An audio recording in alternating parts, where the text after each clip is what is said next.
فلا اقسم بمواقع النجوم، یہ لا جب آتا ہے پہلے تو وہ مخاطب کی بات کی نفی کرنے، اٹ از لائک دیٹ، یہ نفی ہے۔ لا اقسم بیوم القیامہ، تمہارے خیالات غلط ہیں، میں قیامت کی قسم کھاتا ہوں۔ تو فرمایا فلا اقسم بمواقع النجوم، وقع یقع کے کیا معنی ہے؟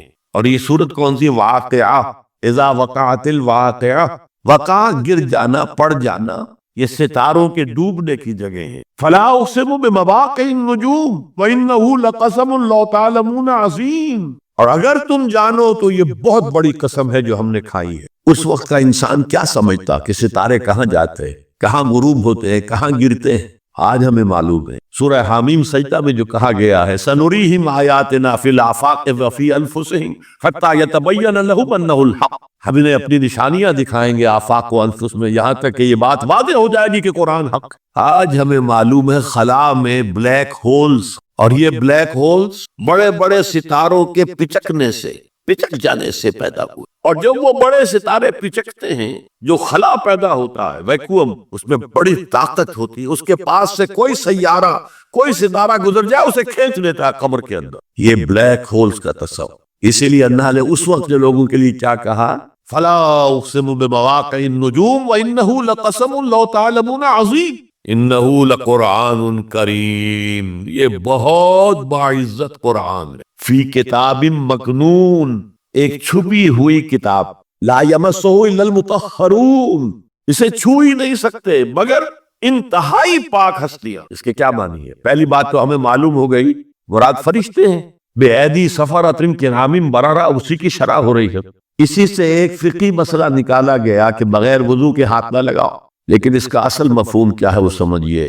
قرآن کی روح تک کوئی نہیں پہنچ سکتا جب تک کہ تزکیہ نفس نہ ہو گیا۔ اگر حب مال، حب دنیا، حب جاہ، حب شہرت، اگر یہ تمام محبتیں دل سے نکل نہ جائیں تو قرآن کی روح تک آپ کی اپروچ نہیں ہوگی۔ مولانا روم نے کہا ہے، اگرچہ ذرا میں سمجھتا ہوں کہ انہوں نے بہت سخت الفاظ استعمال کیے ہیں، ماز قرآن بغضہا برداشتے استخاں پیش سگاں انداخت، ہم نے قرآن سے اس کا بغض لے لیا ہے، جو ایسنس سے وہ کھینچ لیا ہے، ہڈی کا گودا جو ہے وہ ہم نے نکال لیا، ہڈیاں ہم نے پھینک دی ہیں کتوں کے سامنے جو لڑ رہے ہیں۔ علم کلام کا مسئلہ ہے صفات حق سے جدا یا عین ذات، قرآن مخلوق ہے یا نہیں ہے، غیر مخلوق، اور بڑے بڑے ہو رہے ہیں اس کے اوپر، یہ کتے لڑ رہے ہیں ان ہڈیوں کے اوپر۔ ہم نے اس میں سے اصل شے نکال لی، وہ کیا ہے؟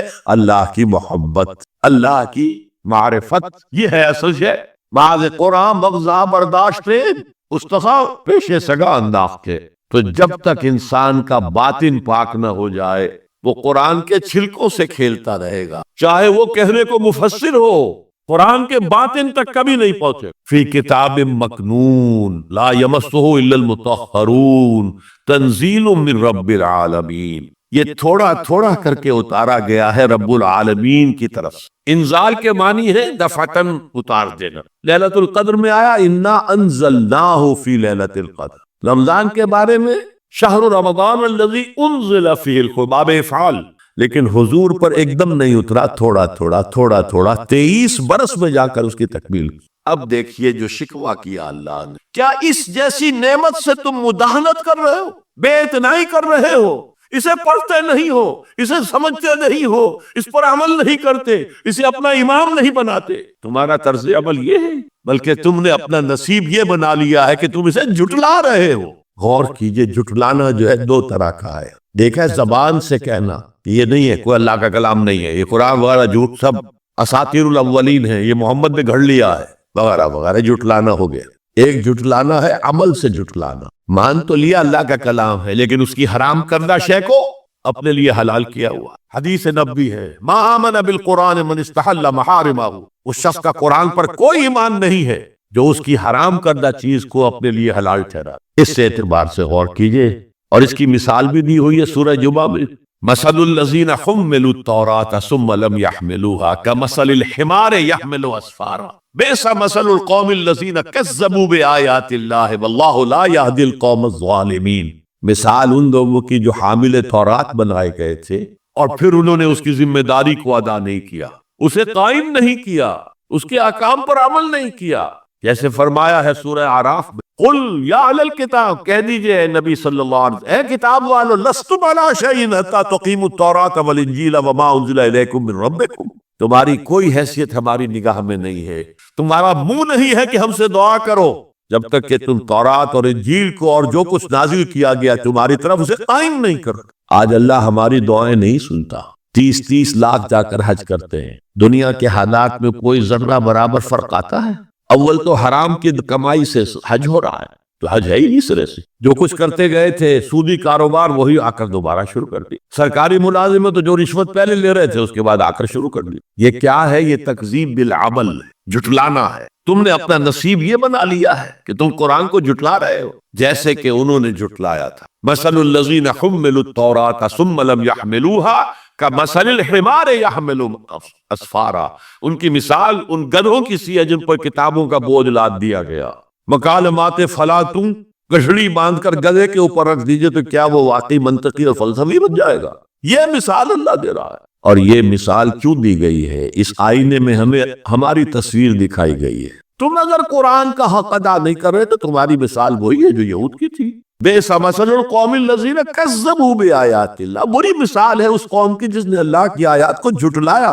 تو زبان سے تو یہودیوں نے کبھی نہیں جھٹلایا تورات کو، عمل سے جھٹلایا ہے۔ یہ وہ 5 مقامات ہیں جن میں اللہ تعالیٰ نے خود اپنے کلام کی صلاح بیان کی ہے، تعریف کی ہے، اس کی عظمت کو بیان کی۔ اب میں آپ کے سامنے ایک حدیث رکھنا چاہتا ہوں، حضور نے کیا فرمایا۔ ایک حدیث سنا چکا ہوں آپ، عن عثمان بن عفان رضی اللہ تعالی عنہ قال قال رسول اللہ صلی اللہ علیہ وسلم خیرکم من تعلم القرآن وعلمہ، تم میں سے بہترین لوگ وہ ہیں جو قرآن سیکھیں اور سکھائیں۔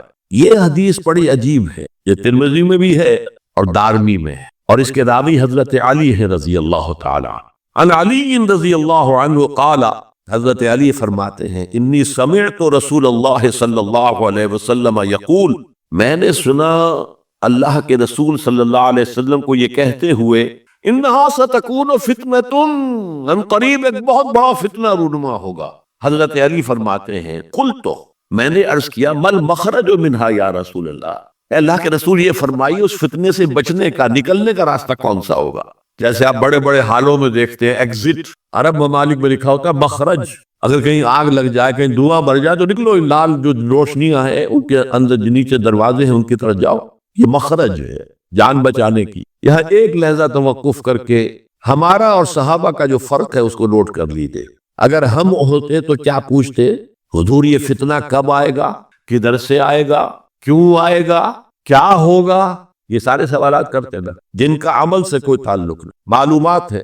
حضرت علی نے کچھ نہیں پوچھا، بس آپ نے فرما دیا کہ بہت بڑا فتنہ ہوگا، تو بس ہمیں یہ بتائیے کہ اس سے نکلنے کا راستہ کیا ہے۔ اب سنیے حضور کی زبان سے قرآن مجید کی مدح۔ قال کتاب اللہ، فتنوں سے بچانے والی اللہ کی، فیہ نبأ ما قبلکم، اس میں تم سے پہلے جو تھے ان کی بھی خبریں ہیں، قوم نوح اور قوم عاد اور قوم ثمود اور قوم مدین اور آل فرعون اور سدوم اور عمورہ کی بستیوں کے حالات ہیں کہ نہیں؟ وَخَبَرُ مَا بَعْدَكُمْ، اس میں تمہارے بعد جو آنے والے حالات ہیں وہ بھی درج ہیں۔ ذرا کھدائی کر کے نکالنا پڑتا ہے ورنہ حالات موجود ہیں۔ ایک اوپر کی چیز ہے، سامنے کی چیز ہے، ایک ذرا اندر سے کھدائی کر کے، لیکن یہ کہ حضور فرما رہے ہیں خبرو ما بعدکم وحکم ما بینکم، اور جو بھی اختلافات تمہارے درمیان ہوں گے ان کا فیصلہ بھی اس کتاب میں موجود ہے۔ کاش کہ ہم اپنے مذہبی اختلافات کو رفع کرنے کے لیے قرآن کی طرف رجوع، جو حبل اللہ ہے،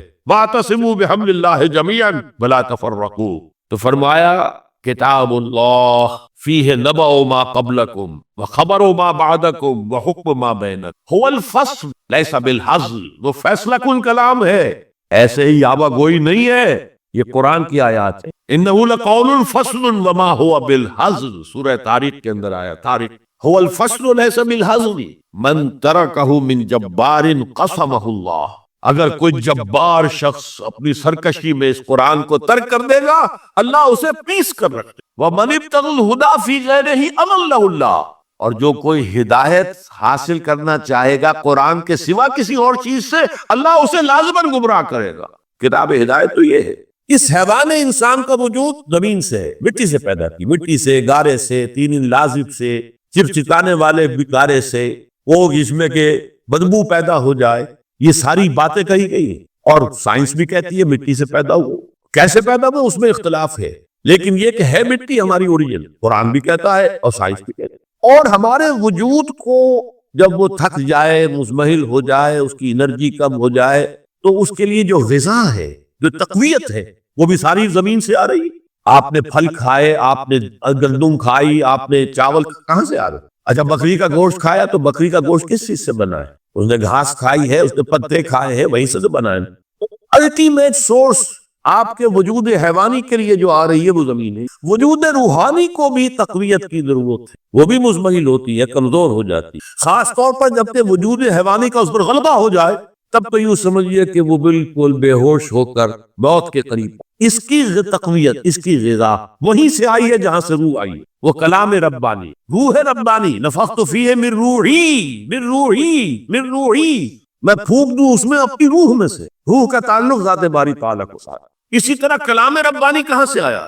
اللہ تعالیٰ کے، یہ اس کی تقویت کا ذریعہ۔ اب عام حالات میں کیا ہوتا ہے، ہمارا یہ وجود حیوانی چھایا ہوا ہے ہمارے وجود، بیچاری روح جو ہے دبی رہتی ہے، پسی رہتی ہے۔ اگر خدا نے خواستہ ہم گناہ گار بھی ہیں، گناہ پر گناہ کا ارتکاب کر رہے ہیں، تو وہ روح جو ہے وہ قلب کے آئینے شیشے کے اندر ہے۔ فیہا مصباح، المصباح فی زجاجہ، الزجاجہ تو کانہا کوکب دری، قلب جو ہے شیشے کے مانند ہے جس کے اندر روح کا چراغ جل رہا۔ اب اگر یہ اوپر جو شیشہ ہے اس پر دھواں آ گیا، لالٹین کی چمنی پر دھواں آ گیا تو روشنی باہر تو نہیں آئے گی۔ اگر انسان گناہ کرتا ہے تو قلب پر رین، زنگ آ جاتا ہے، یا حضور نے فرمایا ایک داغ لگ جاتا ہے، اور گناہ کرتا ہے اور داغ لگتا ہے، اور گناہ کرتا ہے اور داغ، یہاں تک کہ بالآخر پورا قلب سیاہ ہو۔ اب وہ روح اندر بند ہو گئی، وہ دفن ہو گئی۔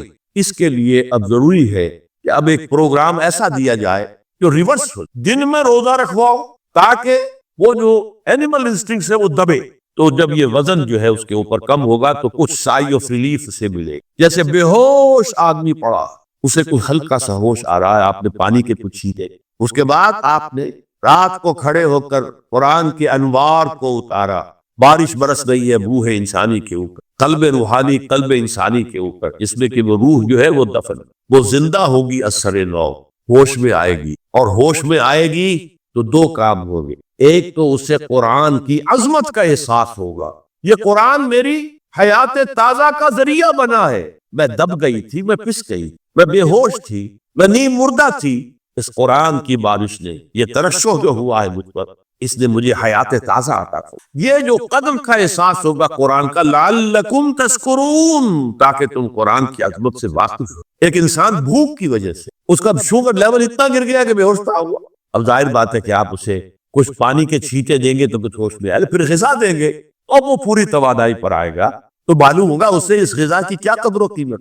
اگر آپ کو بھوک ہی نہیں لگتی تو غذا بے معنی ہے، پیاس ہی نہ لگے تو آپ کو کیا معلوم کہ اس پانی کے اندر کتنی بڑی عظمت ہے، یہ میرے لیے کتنا بڑا انعام و احسان ہے اللہ۔ وہ تو پیاس پر جان پر بنی ہوئی ہو، اور پیاس اس وقت آپ کو ایک گھونٹ پانی کوئی دے دے تو آپ کو معلوم ہوگا دنیا و مافیا سے بڑھ کر ہے یہ ایک گھونٹ پانی جو مجھے۔ اسی طرح جب روح دبی ہوئی تھی حیوانی وجود کے بوجھ تلے، جبکہ وہ نیم خوابیدہ یا نیم بے ہوش یا بالکل بے ہوش تھی، وہ دن میں تو روزہ رکھ کر اس پر سے حیوانی وجود کا وزن کم کیا گیا، اسے ایک ریلیف، رات کو قرآن مجید کے انوار و برکات اس میں جذب کیے گئے تو اس کو پوری توانائی حاصل۔ اس پوری توانائی کا پہلا نتیجہ تشکر، قرآن کا شکر، الحمدللہ الذی انزل علی عبدہ الکتاب ولم یجعل لہ عوجا، پھر وہ قلب کی گہرائیوں سے نکلے گا۔ سارا شکر اس اللہ کے لیے جس نے اپنے بندے پر صلی اللہ علیہ وسلم کتاب نازل کی، اور اس میں کوئی کنجی نہیں رکھی، کسی طرح کی ایچ پیچ نہیں۔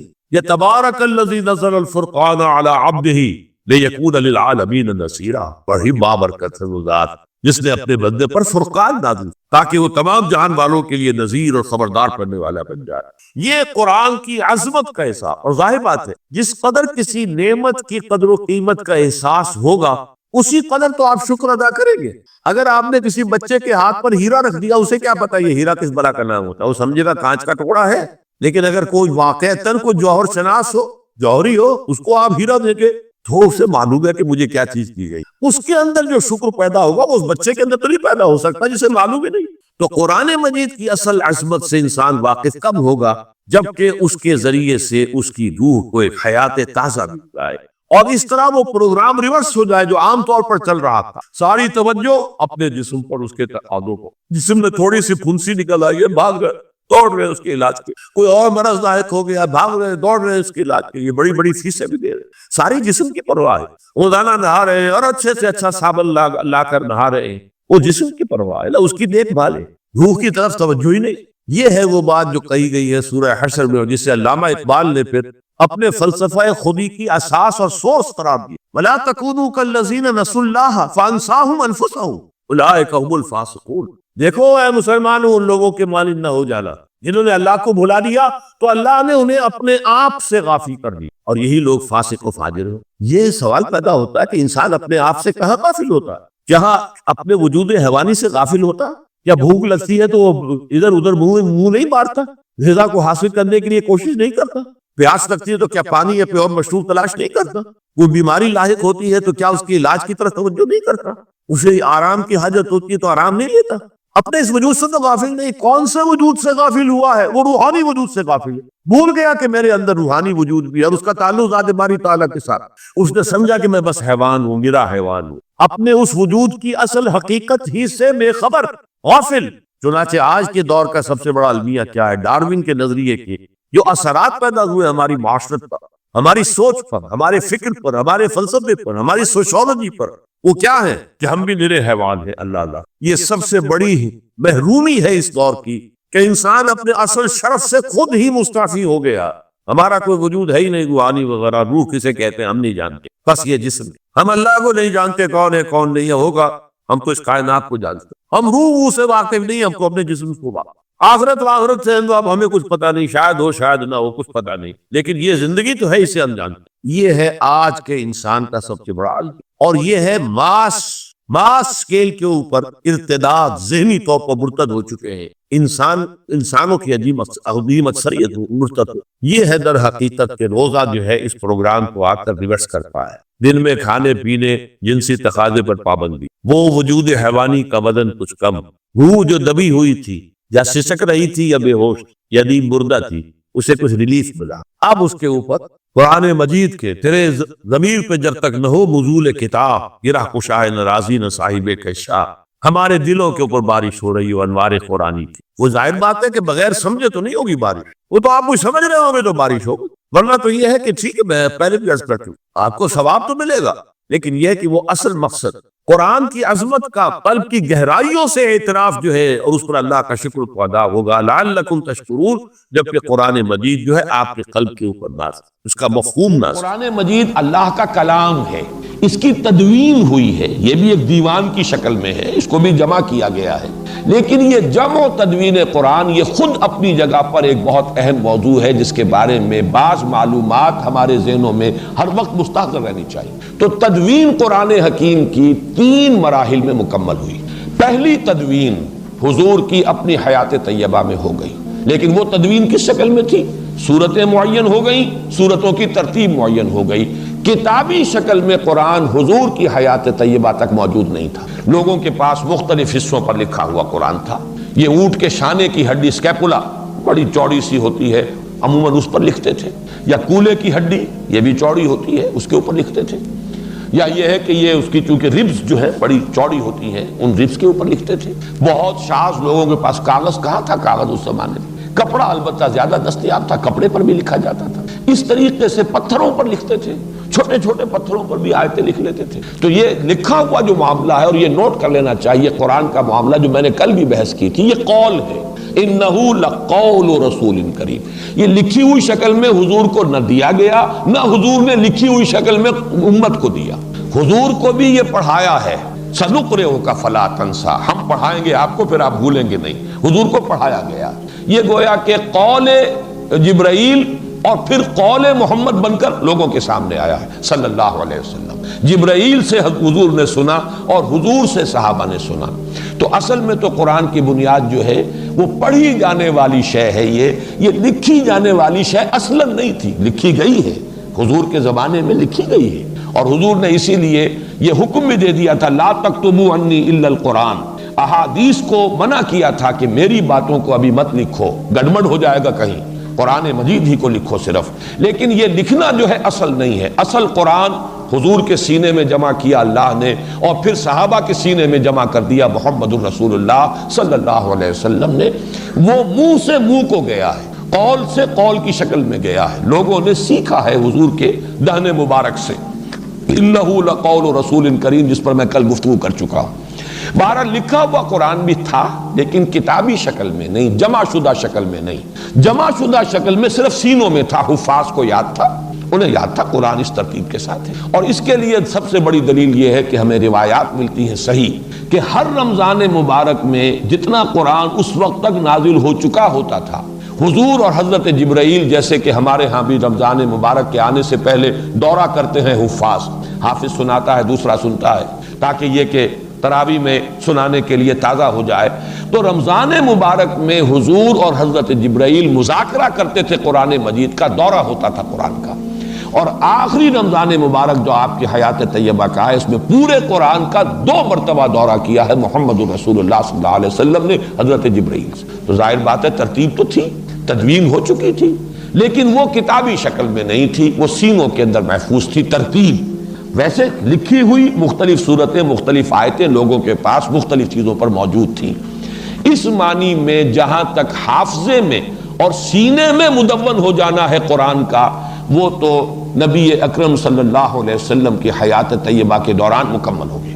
دوسرا مرحلہ آیا ہے اس کا حضرت ابو بکر رضی اللہ تعالیٰ عنہ کے عہد خلافت میں، جب جنگیں ہوئی ہیں مرتدین سے اور مانعین زکوٰۃ سے. اور جنگ یمامہ میں تو بہت بڑی تعداد میں صحابہ شہید ہوئے ہیں، بہت بڑی جنگ تھی، خوریس جنگ تھی، اور اس میں بڑی کثیر تعداد میں حفاظ قرآن شہید ہو گئے. اب ایک تشویش پیدا ہوئی کہ اس قرآن کو اب جمع کر لینا چاہیے ایک کتابی شکل کے اندر، ما بین الدفتین یا دفتیین، اس کو جمع کر لینا چاہیے. اس پر پھر حضرت عمر کے دل میں سب سے پہلے یہ خیال آیا. حضرت عمر نے حضرت ابو بکر سے کہا، وہ بڑے متردد رہے، میں کیسے کروں، جو کام حضور نے نہیں کیا وہ میں کیسے کروں. لیکن حضرت عمر اس پر اصرار کرتے رہے، تو پھر رفتہ رفتہ ان کا حضرت ابو بکر کا بھی سینہ کھل گیا. انہوں نے فرمایا کہ ہاں اب تمہاری اس بات کے لیے میرا سینہ کھل گیا ہے، اللہ نے میرے سینے کو کشادہ کر دیا. اس کے بعد اب جن صحابہ پر یہ بوجھ ڈالا کہ حضرت زید بن ثابت جو حضور کے زمانے میں بھی کاتب وحی تھے، لکھتے تھے، چند آپ کے صحابہ تھے کہ جو خاص اس کام کے اوپر مامور بھی تھے، وحی آتی تھی تو وہ لکھتے تھے، اور ان میں حضرت زید بن ثابت جو ہیں بہت معروف ہیں. جب ان سے حضرت ابو بکر نے فرمایا کہ اب تم یہ کام کرو، اور ان کے ساتھ کچھ اور صحابہ کو ایک کمیٹی کی شکل دی، تو وہ بھی پہلے بہت متردد رہے. ان کی دلیل بھی یہ تھی جو کام حضور نے نہیں کیا میں کیسے کروں، اور نمبر 2 یہ کہ یہ تو پہاڑ جیسی ذمہ داری ہے میں کیسے اٹھاؤں. لیکن پھر جب حضرت ابو بکر حضرت عمر رضی اللہ تعالیٰ عنہما دونوں کا اصرار ہوا تو ان کا بھی سینہ کھل گیا. پھر اس کو پھر اب صحابہ کرام سے جس کے پاس جو بھی لکھی ہوئی شکل میں تھیں ان سے لے کر، اور پھر یہ کہ مختلف شہادتیں اور حفاظ کی مدد سے اب اس کو ایک کتاب کی شکل میں مرتب کر لیا گیا حضرت ابو بکر کے زمانے میں. یہ نوٹ کر لیجئے کہ ایک کتاب کی شکل میں بھی قرآن مجید کی تدوین مکمل ہو گئی ہے، گویا کہ تقریباً حضور کے انتقال کے 2 سال کے اندر. آپ کی ثنا جیسے کہ حق ہے ہو ہی نہیں سکتی. غالب اس سے بھی آگے گیا، میں بات ابھی آپ کو سناتا ہوں شعر. آپ کی ثنا کا حق ادا ہو ہی نہیں سکتا. بس ہم یہ جانتے ہیں اللہ کے بعد آپ کا بقا.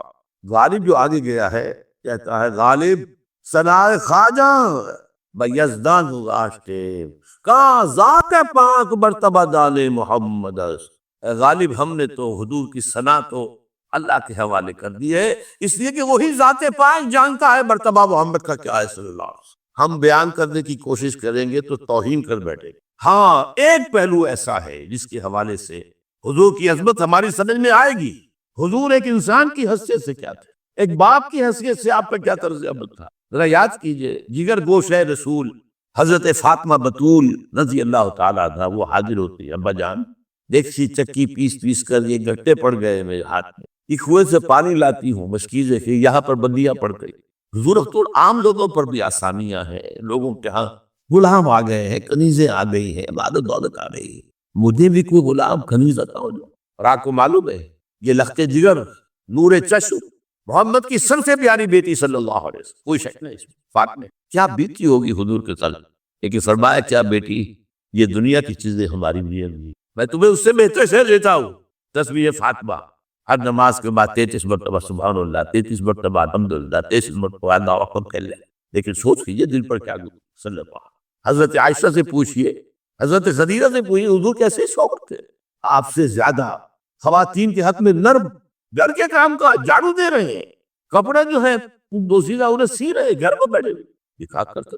بہرحال ایک بات میں آپ سے عرض کروں، آپ انسان کی جس حیثیت کا بھی ذہن میں تصور کریں گے وہ ساری حیثیتیں محمد میں موجود ہیں صلی اللہ علیہ وسلم۔ ربوبیت پر اطمینان جب انسان کو ہو جاتا ہے، میرا رب اللہ ہے، ربی اللہ، انسان کے لیے نہ کوئی کھٹکا، نہ کوئی خطرہ، نہ کوئی خوف، نہ کوئی حضور۔ جو کچھ ہو رہا ہے کس کے اذن سے ہو رہا ہے؟ اللہ کے اذن سے۔ اللہ کے اذن کے بغیر پتہ تک نہیں ہلتا۔ یہ کوئی اندھا بہرا مادہ نہیں ہے جس سے مجھے کوئی خوف ہو۔ اندھا پیسہ چلا رہا ہو اس سے تو ڈرنے کا ہر انسان کو ڈرنا چاہیے، نہ معلوم کس کو ٹکر مار دے، لیکن نہیں، اس کائنات کو چلانے والا ایک سمیع و بصیر خدا ہے۔ وہ جو میرا دوست ہے، میرا ولی ہے، اللہ ولی الذین آمنوا یخرجہم من الظلمات الی النور۔ اللہ اہل ایمان کا ولی ہے، ساتھی ہے، پشت پناہ ہے، مددگار ہے، حمایتی ہے۔ بتائیے جس سے یقین ہو جائے کہ اللہ میرا مددگار، اللہ میرا محافظ، اللہ میرا پشت پناہ، اللہ میرا حمایتی، اس کے لیے کوئی خوف ہوگا؟ اس سے کوئی ڈر ہوگا؟ میں مثال دیا کرتا ہوں ایک بہت سادہ، پنجاب کے دیہات کی۔ وہ بڑا چودھری ہے اور کوئی غریب کسان ہے۔ اس غریب کسان کے جانوروں کو ہر وقت اندیشہ ہوگا چوری کا، کوئی میری بھینس کھول کر نہ لے جائے، کوئی میرا بیل کھول کر نہ لے جائے۔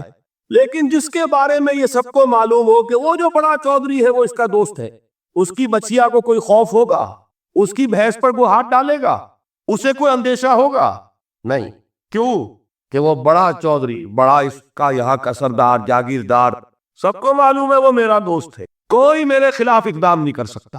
اس دنیا میں یہ چھوٹی سی بات اگر آپ کے دلی اطمینان اور سکون کا باعث بن سکتی ہے تو ذرا تصور کیجئے۔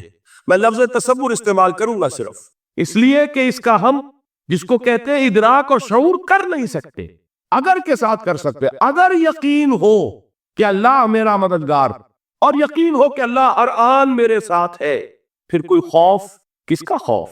کوئی شے اللہ سے بالاتر ہے؟ کوئی قوت اس سے زیادہ طاقتور ہے؟ کوئی اس کے ارادے کو بدلنے والا ہے؟ کوئی اس کی مشیت کے آڑے آنے والا ہے؟ یہی بات ہے جو حضور نے فرمائی۔ یہ ایمان کا حاصل ہے لب لباب، کہ دیکھو اچھی طرح اس بات کو ذہن نشین کر لو، اگر تمام انسان مل کر تمہیں کوئی نقصان پہنچانا چاہے نہیں پہنچا سکتے، مگر جو کچھ اللہ نے لکھ دیا ہو، اور تمام انسان مل کر تمہیں کوئی نفع پہنچانا چاہے نہیں پہنچا سکتے، مگر وہ شے جو اللہ نے طے کر دی۔ آپ پھر میں کہوں گا ذرا طاری کیجئے، اسے فرض کیجئے، اسے سوچئے۔ اگر اس حدیث پر ہمارا دل ٹھکا ہوا ہو تو کسی سے ڈر ہوگا؟ یہ مجھے نقصان نہ پہنچا دے، یہ میری رپورٹ خراب نہ کر دے، یہ میری انکریمنٹ نہ رکوا دے، یہ میرا یہ نہ بگاڑ دے، یہ میرے یہ نقصان نہ پہنچا دے۔ اس کا ڈر، اس کا ڈر، اس کا خوف، اس کی خوشامد، اس کے لیے جا کر طرح طرح سے اپنی عزت نفس کو ذلیل کروانا اس کے سامنے، یہ سب کچھ کیوں کرتا ہے انسان؟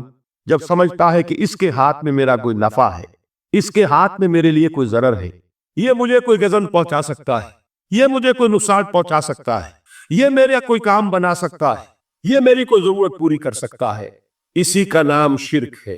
جہاں آپ نے یہ سمجھا کہ غیر اللہ کے اندر کوئی طاقت موجود ہے، وہی شرک ہے۔ بتوں سے تجھ کو امید خدا سے نومیدی، مجھے بتا تو صحیح اور کافری کیا ہے؟ شرک تو یہ نہیں جس پر بھی تمہیں یہ خیال ہے۔ کلمہ ہے یہ کلمہ سوم، لا حول ولا قوت الا باللہ۔ ذرا اس پر دل کو کبھی اگر آپ تصور کریں، پھر فرض کریں، دل ٹھک جائے اس پر، کوئی طاقت نہیں۔ یہی بات تھی کہ شیخ عبد القادر جیلانی رحمۃ اللہ علیہ نے اپنی وصیت میں اپنے بچے سے کہی۔ 11ویں دینے والے ہیں، لیکن حضرت شیخ عبد القادر جیلانی کی وصیت اور تعلیمات کو کتنے لوگ ہیں جانتے ہو؟ یہ جن مقامات تک پہنچے ہیں وہ کس چیز کی بدولت پہنچے؟ انہوں نے جو پیغام دیا وہ کیا تھا؟ اے میرے بچے، جس طریقے سے قرآن مجید میں حضرت لقمان کی نصیحتیں جو ہے نقل کر دی گئیں، میں یہ عرض کروں گا بالفرض اگر قرآن حضرت عبد القادر جیلانی کے بعد نازل ہوا ہوتا تو شیخ عبد القادر کی یہ نصیحتیں بھی قرآن میں درج ہوتی۔ اتنی اونچی نصیحتیں ہیں۔ اے میرے بچے، اس حقیقت کو ذہن نشین کر لے، لا فاعل فی الحقیقت ولا مؤثر الا اللہ۔ اس کائنات میں نہ کوئی فاعل حقیقی ہے نہ مؤثر حقیقی ہے سوائے اللہ. کسی شے میں کوئی تاثیر نہیں اگر اللہ نہ چاہے. آگ جلا نہیں سکتی اگر اللہ نہ چاہے. پانی ڈبو نہیں سکتا اگر اللہ نہ چاہے. زہر ہلاک نہیں کر سکتا اگر اللہ نہ چاہے. کوئی چیز فائدہ نہیں پہنچا سکتی اگر اللہ نہ چاہے. تو در در پہ کیوں سر جھکاتے ہو؟ در در پر کیوں جبیں سائی کرتے ہو؟ سب کے سامنے کیوں ہاتھ پھیلاتے ہو؟ ایک اللہ سے مانگو. ایک اللہ کے سامنے زمین پر اپنی جبین رکھو. لا فاعل فی الحقیقت ولا مؤثر الا اللہ. نظر آتا ہے ہمیں کہ پانی پیاس بجھا دیتا ہے. پیاس بجھانے کی صلاحیت پانی میں نہیں ہے، اللہ کے اذن سے. کھانا بھوک مٹا دیتا ہے، بھوک مٹانے کی صلاحیت کھانے میں نہیں ہے، اذن رب میں. دیکھیے یہی یقین تھا. حضرت موسیٰ علیہ السلام کا واقعہ یاد کیجئے. سامنے سمندر آ گیا ہے، قوم دیکھتی ہے پیچھے کہ گرد و غبار کا طوفان ہے. معلوم ہوا کہ فرعون اپنے لشکر سمیت آ گیا. لشکر جب چلتا تھا تیز رفتاری کے ساتھ تو گرد و غبار کا جو طوفان اٹھتا تھا اس کا تصور کیجئے. تو اغیار اس کو پاؤں تلے روند رہے ہو اور اللہ کا وفادار بندہ پاؤں پھیلا کر سو رہا ہو، بال بچوں میں خوش و خرم زندگی بسر کر رہا ہو. ہے کوئی غیرت کا موقع؟ اقیم الدین ولا تتفرقوا فیہ. یہ دین قائم ہونے کے لیے آیا، قائم کرو. اقامت دین اسی کا نام ہے جو آخری تقریر کا موضوع. تو حدیث پاک کا مفہوم ہے، حضور نبی پاک علیہ الصلوۃ والسلام نے فرمایا سیأتی زمان علی امتی یحبون خمسا وینسون خمسا. فرمایا مفہوم مبارک ہے، ایک وقت آئے گا کہ میری امت 5 سے تو محبت رکھے گی لیکن 5 کو بھول جائے گی. اور ان 5 میں سے ایک اللہ کے رسول علیہ السلام نے یہ بھی فرمایا مخلوق سے تو محبت رکھیں گے لیکن خالق کو بھول جائیں. اور آج دیکھیں یہی ہے، بیوی، بچے، ماں باپ، بھائی بہن سب یاد ہیں، محبتیں یاد ہیں، ٹھیک ہے جی.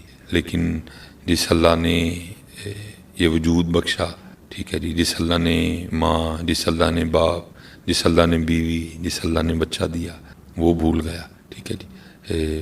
آج سب کو پتہ ہے کہ گاجر کھانے سے خون بنتا ہے، بچہ آپ کو بتائے گا، لیکن یہ بھول گیا کہ گاجر میں یہ طاقت پیدا کس نے کی ہے. ٹھیک ہے. ایک عام سا بندہ بھی آپ کو بتائے گا کہ جی سیب کا مربع کھاؤ دل کو طاقت ملتی ہے، لیکن یہ بھول گیا کہ سیب میں یہ طاقت رکھی کس نے ہے. اور اللہ کے رسول علیہ السلام نے پہلے فرمایا تھا کہ ایک وقت آئے گا مخلوق سے تو محبت کریں گے لیکن خالق کو بھول جائیں گے. کم و پیش 19 سال ہو گئے یہ ڈیوٹی کرتے ہوئے، اور جہاں تک میں نے دیکھا ہے، شاید آپ نے دیکھا ہو لیکن میرے نہیں کبھی دیکھنے میں آیا، کوئی ایسی محفل نہیں کہ جہاں خود ہی ماں کی شان میں شعر نہیں پڑھا جاتا. اور اگر کسی محفل میں نہ بھی پڑھا جائے تو کوئی نہ کوئی بندہ اٹھ کے فرمائش کر دیتا ہے کہ جی ذرا 2 شعر ماں کی شان میں. تو کم و پیش 19 سال ہو گئے انہی محفل میں آتے جاتے، اسٹیجوں پہ بیٹھتے، اور میں نے کبھی آج تک نہیں دیکھا کہ کسی نے اٹھ کے یہ بھی فرمائش کی ہو کہ ذرا 2 شعر اللہ کی شان میں، ذرا 2 شعر اللہ کی ذرا حمد. 19 سال کم و پیش مجھے ہو گئے، میرے کانوں میں کبھی یہ آواز نہیں پڑی. ٹھیک ہے جی. اور کوئی ایسی محفل میں ہی نہیں ہے کہ جس میں اٹھ کے امی کی فرمائش نہ کی جاتی. اور اللہ کے رسول علیہ السلام نے پہلے فرمایا مخلوق سے تو محبت کریں گے لیکن خالق کو بھول جائیں گے. اس لیے امی سے محبت کریں، ابو سے محبت کریں، بیوی سے کریں، بچوں سے کریں. لیکن قرآن نے قاعدہ دیا ہے، اور قرآن کیا کہہ رہا ہے؟ قرآن میں اللہ کہتے ہیں قُلْ إِن كَانَ آبَاؤُكُمْ وَأَبْنَاؤُكُمْ. ٹھیک ہے، یہ کریں محبت، قرآن کہہ رہا ہے. ٹھیک ہے، آپ اپنے آباء و اجداد سے محبت کریں، اپنے بیٹوں سے محبت کریں.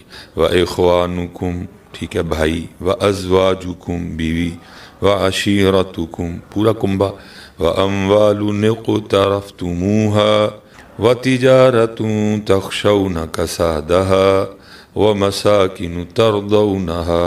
ٹھیک ہے جی، مکان تک کا نام لیا، اور سب کا نام لے کے پھر آگے قرآن کریم میں اللہ کیا فرما رہے ہیں؟ فرمایا احب الیکم من اللہ.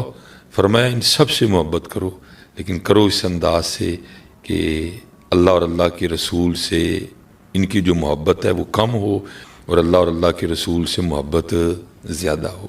قرآن نے کلیہ دے دیا، منع نہیں کیا. ٹھیک ہے، وبالوالدین احسانا وبالوالدین احسانا. انشکر لی والی والدی، کہا کہ محبت کرو، لیکن پھر آگے کیا کہا؟ کرو محبت لیکن اللہ سے کم. ہاں جی، احب الیکم من اللہ، اللہ سے کم. احب الیکم من اللہ ورسولہ، اللہ اور اللہ کے رسول سے کم. قرآن تو برابری کی اجازت بھی نہیں دے رہا کہ جتنی امی سے اتنی اللہ سے، جتنی اب میرا دل بھی نہیں کر رہا کہ میں یہ موازنے اور میں یہ کروں، میرا دل بھی نہیں کر رہا، لیکن بس سمجھانے کے لیے بول رہا ہوں کہ قرآن اس کی بھی اجازت نہیں دیتا کہ جتنی بیٹے سے اتنی اللہ سے، جتنی بیوی سے اتنی اللہ سے. کہا نہیں، اللہ سے ان سے زیادہ کرنی ہے، اللہ اور اللہ کے رسول سے ان سے زیادہ کرنی ہے. لیکن ذرا دیکھیں ہاں کہ ہم کدھر کھڑے ہیں. کم و پیش 19 سال ہونے کو آئے، ماں کی فرمائش کی جاتی ہے، باپ کی فرمائش بھی کی جاتی ہے، لیکن اللہ سے ہم اتنا دور ہیں، اللہ کو ہم اتنا بھول چکے ہیں، اللہ سے ہم اتنا دور ہیں کہ 19 سال ہو گئے، میرے کانوں نے نہیں کبھی سنا کہ کسی نے اٹھ کے کبھی یہ بھی فرمائش کی ہو کہ بھائی 2 شعر ذرا اللہ کی شان میں. اور دیکھو نا قرآن ابتدا کس سے کر رہا ہے؟ الحمدللہ. اس امت کا تو نہ ہی حمد کرنے والی امت ہے، اور قیامت کے روز ہمارے نبی پاک علیہ السلام کو جو جھنڈا عطا ہوگا اس مبارک جھنڈے کا نام بھی لواء الحمد ہے، حمد والا جھنڈا. لیکن دیکھیں آج ہم کتنا اپنے اللہ سے دور چلے گئے ہیں، ہم کتنا اپنے اللہ. اس لیے میری گزارش ہے یار، اپنا محاسبہ کرو، دیکھو اپنے آپ کو.